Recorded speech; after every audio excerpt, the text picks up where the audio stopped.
Bueno, ni se les ocurra perderse lo que viene, No. por varias razones, ¿no? Primero porque creo que el tema tiene un especial interés para los argentinos, siendo que las relaciones de Argentina con Venezuela son siempre un asunto en nuestra agenda pública. Todo el tiempo estamos con Venezuela en el medio de la discusión argentina, como lo está también en muchos países de nuestra región. En segundo lugar, porque es un privilegio para este programa y para mí en particular poder conversar con el señor Jorge Ramos. Jorge Ramos, ustedes saben, es el periodista más importante que hay en Estados Unidos en habla hispana. Jorge Ramos, a ver, esta nota merecería una introducción mucho más larga. La voy a hacer lo más breve posible para no perder tiempo en nuestra charla con Jorge. Jorge Ramos es el presentador principal que tiene la cadena Univisión en Estados Unidos y es obviamente el periodista de habla hispana más relevante que tiene ese país. Jorge Ramos se fue de México hace ya muchos años como consecuencia de la censura. Un primer episodio de censura derivó en que Jorge a principios de los 80 se fuera de México a Estados Unidos. Su carrera ha estado llena de éxitos y también de problemas, porque uno de sus últimos episodios significativos fue que el mismísimo Donald Trump lo echó de la Casa Blanca. ¿Se acuerdan de aquel episodio que fue tan comentado cuando Trump no toleró una pregunta de Jorge Ramos y efectivamente lo hizo sacar de la Casa Blanca con unos señores no especialmente amigables? En el mes de febrero del año 2019, Jorge, que ha entrevistado a muchísimas figuras internacionales, inclusive al propio Chávez, al expresidente norteamericano, a Carlos Menem, al presidente Uribe de Colombia, ha entrevistado a muchos presidentes, tuvo una entrevista con el presidente Nicolás Maduro, que, lograr hoy en día una entrevista interesante ya es una tarea muy complicada. Lograr una entrevista importante es una tarea prácticamente imposible. Y Ramos es un ejemplo de periodista. Si Thomas Friedman es un ejemplo de periodista que escribe, Jorge Ramos es un modelo de periodista televisivo. De hecho, es uno de mis modelos de periodista televisivo. El presidente Maduro interrumpió ese reportaje de manera brutal, le secuestró las cámaras a Univisión. ¿Recuerdan ustedes que yo les conté algunos detalles de aquella entrevista en dos oportunidades? Cuando el señor Daniel Coronel, el presidente de Noticias de Univisión, me contó privadamente detalles de la historia, yo los compartí con ustedes aquí en el programa hace ya unos meses, y cuando apareció el libro de esta entrevista llamado 17 minutos, entrevista con un dictador, también les comenté o les recordé algunos de los detalles más alucinantes que tiene esta historia, que me los contó no Jorge Ramos, sino su director, el señor Daniel Coronel, que también es un periodista muy importante, que terminó también saliendo de Colombia como consecuencia de problemas con la libertad de expresión, que es un tema que atraviesa todo el tiempo, lamentablemente, América Latina, no solamente en la Argentina, sino en gran parte de nuestros países. Bueno, la entrevista de Jorge Ramos al presidente Maduro no solamente ganó un premio Emmy. Sí, Entrevista con un dictador. Sí. Sí, María, perdón. No, se te había cortado 2 segundos cuando dijiste ganó un premio Emmy y... Ganó un Emmy, exactamente, Sí. el año pasado. ¿Se me cortó de vuelta? No. Perfecto. Ah, se cortó Jorge Ramos, la repucha. Ah. Bueno, ahí lo vamos a recuperar. Bueno, Claro. bueno, les decía entonces que estamos en presencia de un personaje excepcional, en presencia de una entrevista excepcional, cuyos detalles son realmente increíbles, porque claro, al secuestrar el presidente Maduro y su equipo de matones las cámaras de Univisión, la entrevista se perdió. O sea, Univisión había hecho un esfuerzo monumental y la entrevista se perdió. Y fue recuperada en circunstancias completamente alucinantes que el propio Ramos se las reveló. El otro día yo había escuchado detalles de parte del señor Coronel, pero no había escuchado toda la historia completa, y el propio Jorge Ramos se las contó el otro día en un reportaje extraordinario, y muy cálido que le hizo en Estados Unidos Jaime Bailey a Jorge Ramos, ¿no?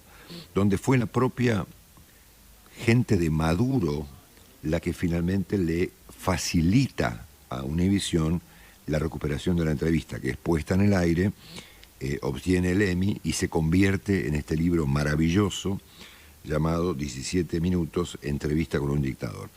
Yo no sé si el libro está ya en nuestro país, en la Argentina, presumo que lo estará pronto si no lo está en este momento, y supongo yo que se puede obviamente conseguir a través de las páginas de compra de libros, del ebooks y demás, cosa que les recomiendo especialmente, sobre todo por el hecho de que en Argentina el tema del presidente Maduro y de Venezuela es un tema de una actualidad cotidiana. Es más, esta última semana hemos tenido parte de nuestra agenda pública destinada a las curiosas relaciones que tiene la Argentina con Venezuela. Bueno, dicho esto, es un gusto saludar esta mañana aquí en Radio Mitre a Jorge Ramos. Un abrazo enorme. Jorge, buen día. No te escucha. O no lo escuchamos a él. Hola Jorge, buen día. Mira la introducción Jorge. que le mandé para que se me cortara la entrevista con Jorge Ramos. Repetí todo de nuevo, Marcelo. No, no puedo repetir tu historia. Bueno, él lleva 38 años trabajando en Estados Unidos. Está ahora. Jorge, un abrazo, buen día. No, para mí se ofendió, no quiere hablar con vos. No, pues yo no lo he llenado de elogio. ¿Cómo se va a ofender? Hola Jorge, bueno, ahí lo recuperamos en un instante. Lamentamos a ver, mucho. Marcelo, déjame ver si ahora sí. Ahí está. Ahora sí. Hola Jorge, buen día. El problema de ser tan generoso en tu presentación, Marcelo. No, la hora de hablar. Ningún no generoso. Es eso cuando uno prepara todo y luego de pronto no sirve el micrófono. Bueno, te han pasado cosas peores que esta, obviamente, ¿no? He tenido malas entrevistas. Algunos entrevistados se me han parado, como dices, otros me han sacado con un guardaespaldas, Trump y Fidel Castro. Pero lo peor seguro tú has tenido entrevistas malas también, Marcelo, pero que te roben las cámaras. Claro. O sea, me ha pasado muchas cosas, pero no que me roben las cámaras, no que me detengan y me deporten por preguntar. Sí, exactamente. Eso creo que cruza la línea. Creo que es muy interesante, especialmente, Jorge, para los argentinos, que nos puedas resumir la historia de este libro que recomiendo calurosamente, por cierto, llamado 17 minutos, entrevista con un dictador.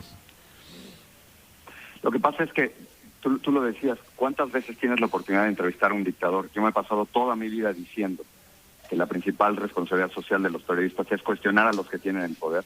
Sí, claro. Y cuando tienes la oportunidad de entrevistarlos, cuando tienen el poder, habría que llegar con la actitud primero de que si tú no haces las preguntas difíciles, nadie las va a hacer, y que nunca más vuelves a ver a esa persona. Y así llegué con Nicolás Maduro.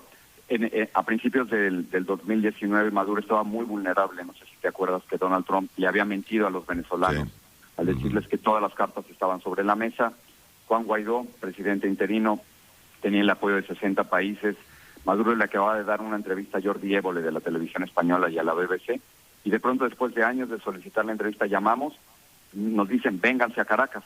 Claro, me voy a Caracas, pero ellos esperaban una entrevista. Estúpidamente él creía que yo iba a estar de su lado porque yo me había peleado con Donald Trump. Y como él odiaba tanto a Donald Trump, creía que estábamos del mismo lado y se equivocó.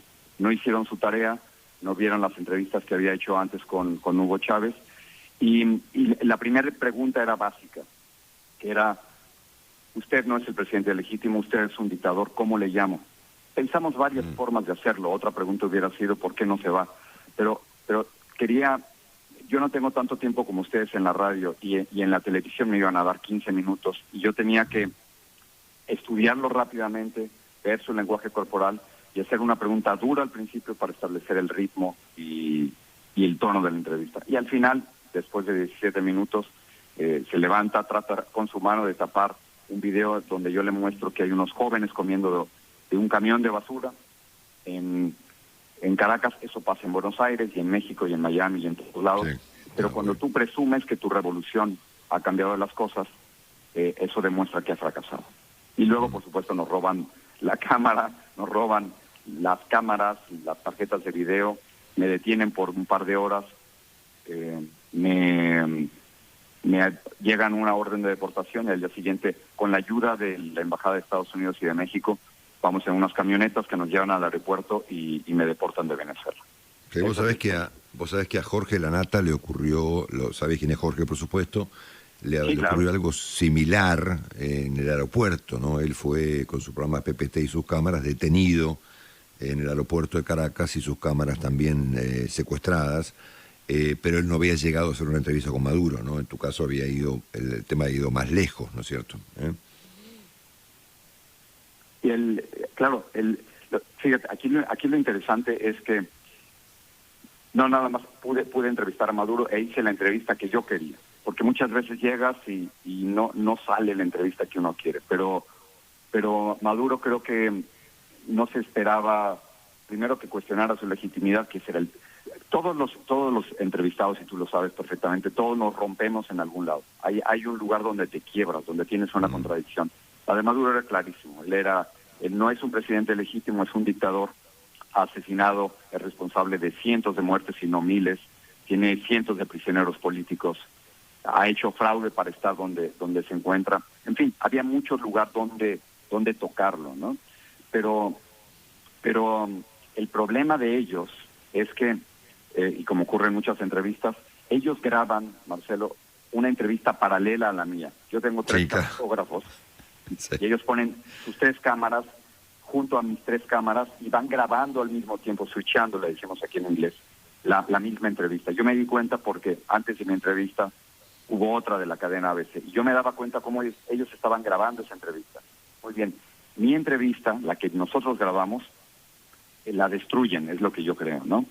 Pero la de ellos, la entrevista oficial, la que verían después autoridades venezolanas y que ellos la usan de referencia, la de ellos aparentemente también se la dan a los militares para que la destruyan, pero queda grabada en la memoria de una computadora.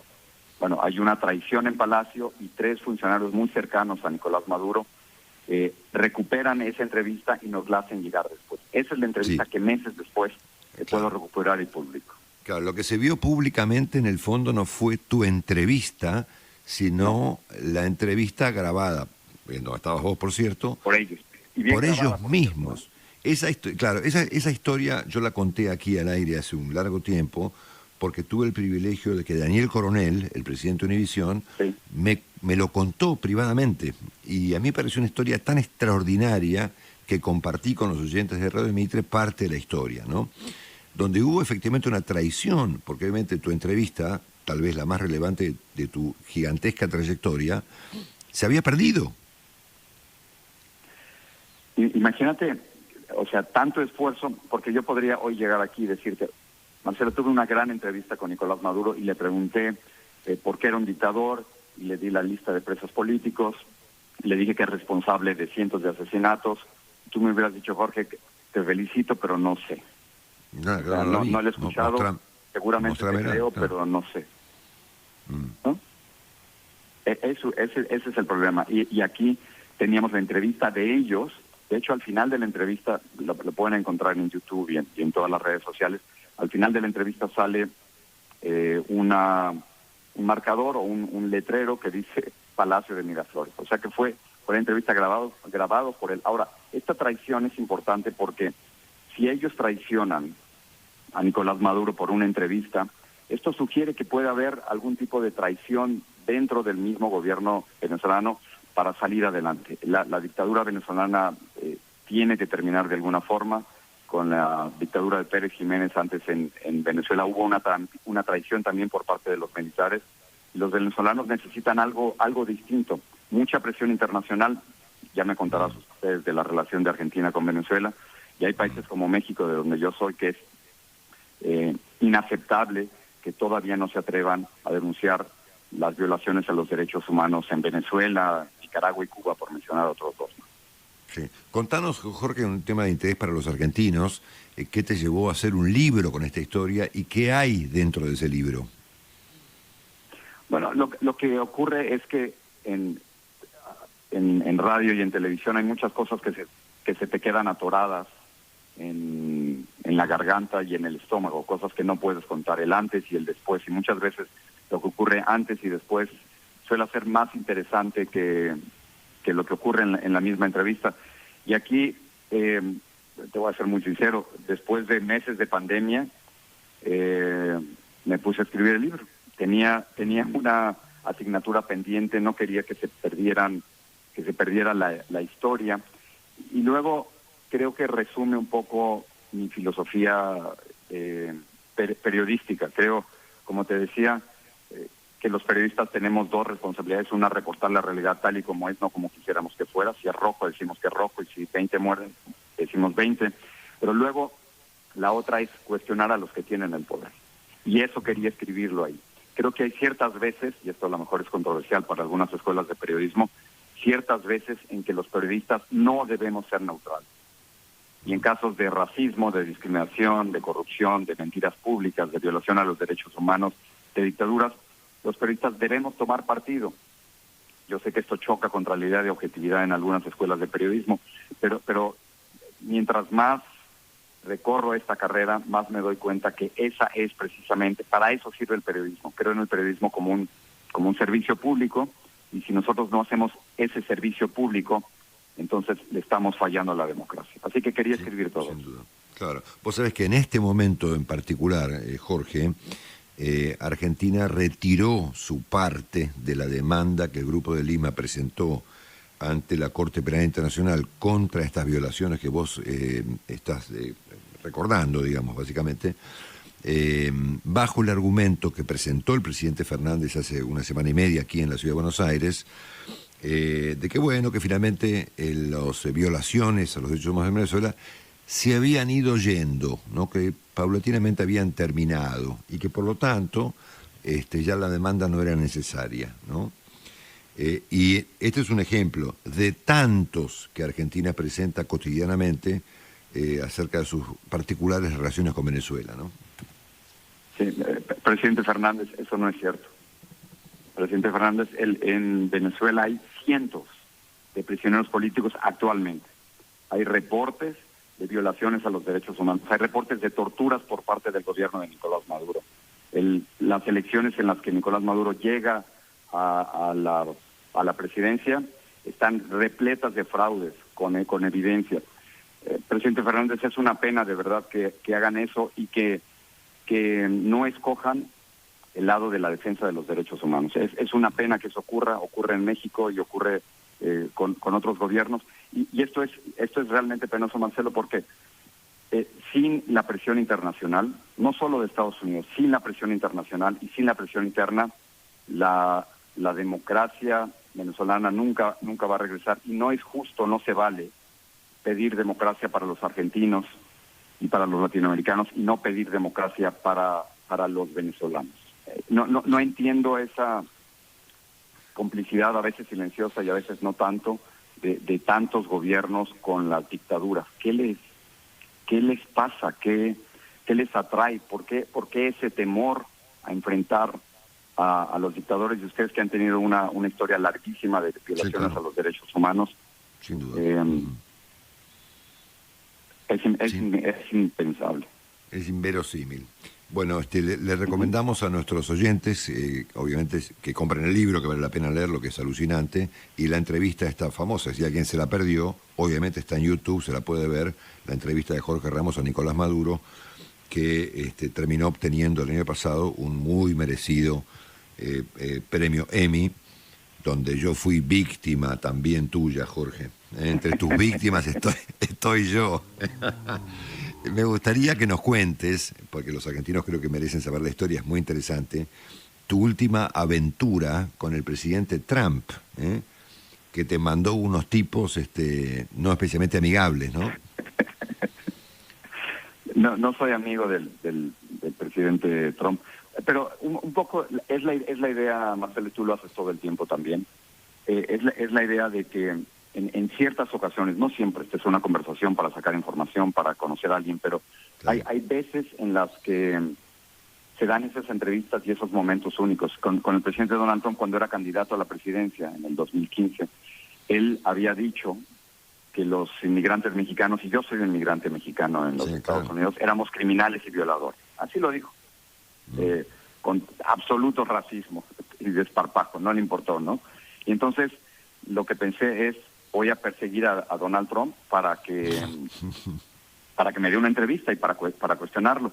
Le envié una carta manuscrita, de esas cartas ya que no se hacen, se le envié vía Federal Express a su torre dorada en Nueva York, y al día siguiente me contestó, Marcelo, pero me contestó vía Instagram, publicando la carta y publicando mi teléfono, el cual empecé a recibir literalmente cientos de llamadas y de textos, algunos insultándome, otros felicitándome y otros pidiéndome trabajo. Entonces, un par de meses después, encuentro a Donald Trump en una conferencia de prensa en Iowa. Yo sabía que en otros lugares habría muchos más periodistas, pero no en Iowa. Y ahí me paro y le digo, lo que usted está diciendo es una mentira. Los inmigrantes mexicanos no somos ni criminales ni violadores. Y lo que usted dice que quiere hacer, deportar a 10 millones, sacar a personas a jóvenes que llevan años viviendo en este país, crear un muro de 2,000 kilómetros en la frontera, imagínate. Todo eso es mentira. Y conforme voy haciendo mi pregunta, me doy cuenta que no me quiere dar la palabra. Es decir, en México tenemos una palabra muy bonita que es ningunear, que es básicamente decir tú no eres nadie, y no me quiere reconocer ahí, y entonces lanza una especie como de beso al aire, que es la señal para su guardaespaldas para que me vaya a sacar. Exactamente.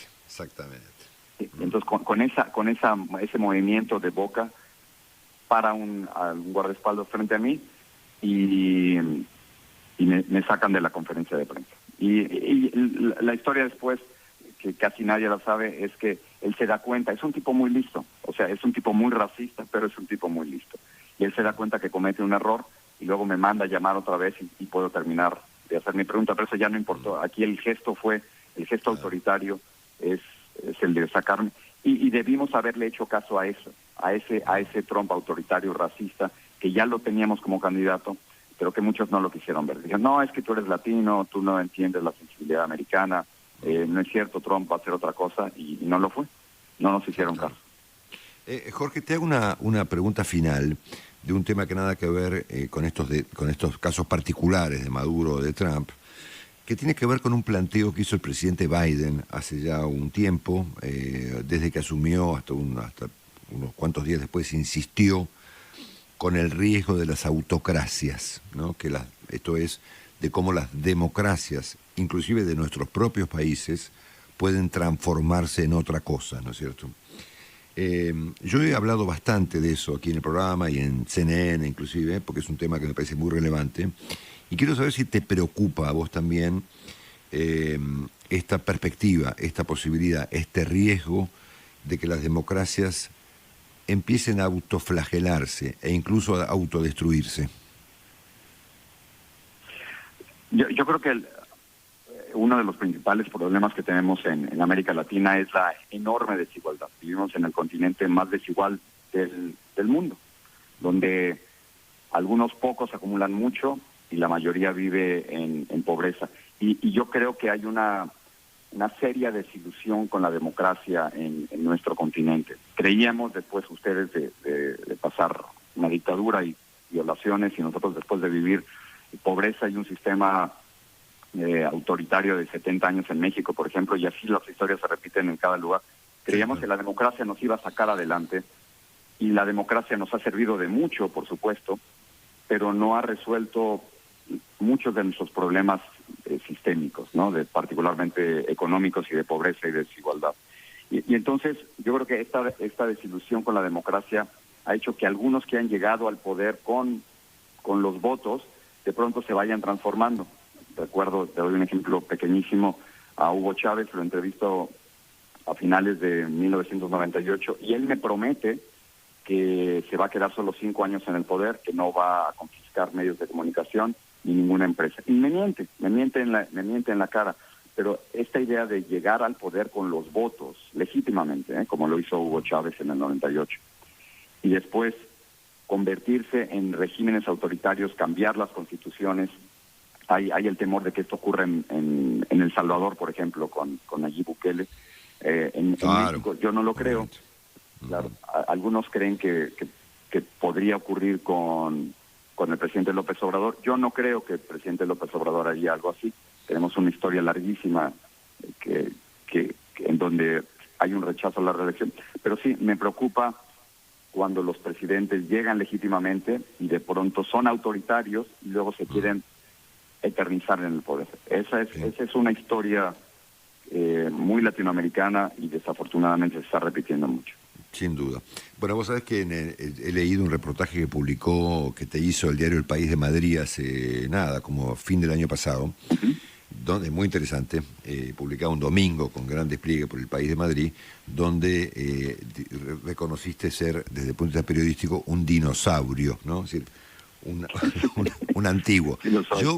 Yo también lo soy, y como soy un dinosaurio, aún miro con detenimiento cómo se editan las cosas, ¿no? Entonces advertí y me detuve en una foto tuya con Maduro, ¿no? En donde la postura física de ambos es completamente increíble. Él parece Saddam Hussein y vos parecés un lince a punto de saltarle a la yugular, ¿no? No sé si vos te detuviste en esa fotografía. Ya sé cuál foto. Pero es una fotografía para un premio, ¿no es cierto? Para el premio al fotógrafo, ¿no?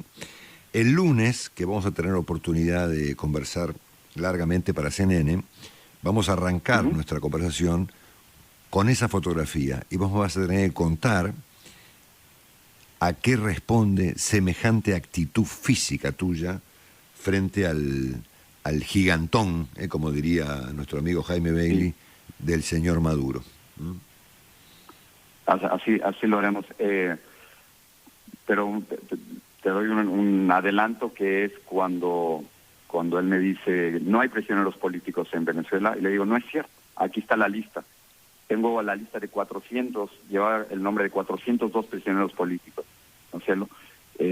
Y me dice, y le digo, ¿la quiere? Y entonces es cuando le adelanto la lista y me dice, eso es una provocación y te vas a tragar tu provocación con una Coca-Cola. Ese es el momento. Jorge, un gran abrazo desde Red Mitre en Buenos Aires, un privilegio poder escucharte, gran admiración y nos vemos el lunes. Gran abrazo. Gracias por tu tiempo. Gracias. Hasta luego.